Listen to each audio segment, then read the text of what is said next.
India में NRE-FD पे अभी 8% तक रिटर्न मिल रहा है। बहुत अट्रैक्टिव लगता है, लेकिन एक इम्पॉर्टेंट टैक्स रूल है जो न्यूजीलैंड और ऑस्ट्रेलिया दोनों में रहने वाले एनआरआईज मिस कर देते हैं।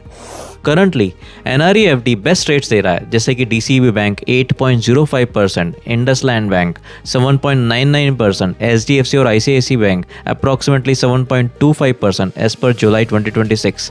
इंडिया में ये इंटरेस्ट टैक्स फ्री है, लेकिन न्यूजीलैंड और ऑस्ट्रेलिया दोनों में एक अलग रूल है जो तुम्हारे रिटर्न पर असर कर सकता है।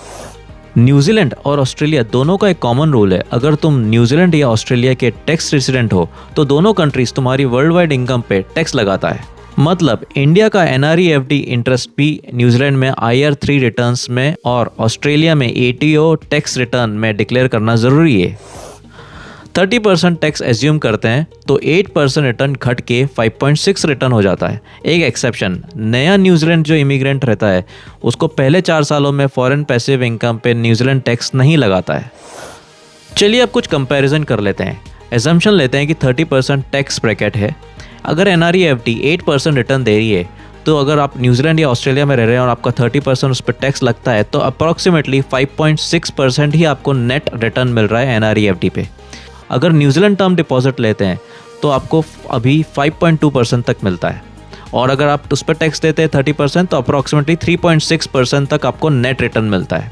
अगर आप ऑस्ट्रेलिया में रहते हैं और वहाँ पे आपने टर्म डिपॉजिट किया तो आपको 5% रिटर्न मिलता है, और अगर आप उस पर 30% टैक्स देते हैं तो अप्रॉक्सीमेटली 3.5% आपको रिटर्न मिलता है नेट।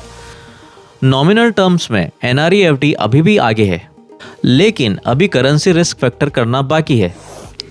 INR हिस्टोरिकली अप्रॉक्सीमेटली 3 से 4% पर ईयर NZD और AUD के अगेंस्ट अप्रिशिएट होता है। तो अगर आपको 5.6% नेट रिटर्न मिल रहा था एनआरई-एफडी पे, अगर उसमें और 3% करेंसी रिस्क लेके घटाते हैं तो आपका रियल रिटर्न जो बचता है वो तो 2.6% ही बचता है। तो NZ term deposit after tax 3.6% था, ऑस्ट्रेलिया का जो टर्म डिपॉजिट था आफ्टर टैक्स वो 3.5% था, और इंडिया का जो एनआरई-एफडी रिटर्न है वो नेट रिटर्न आपका 2.6% ही रहता है।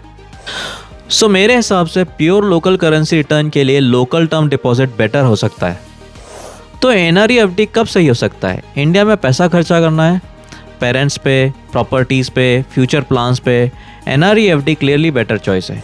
नए न्यूजीलैंड माइग्रेंट्स हो और 4 साल टैक्स असम्पशन मिलता है तो एनआरई-एफडी बहुत एट्रैक्टिव ऑप्शन है।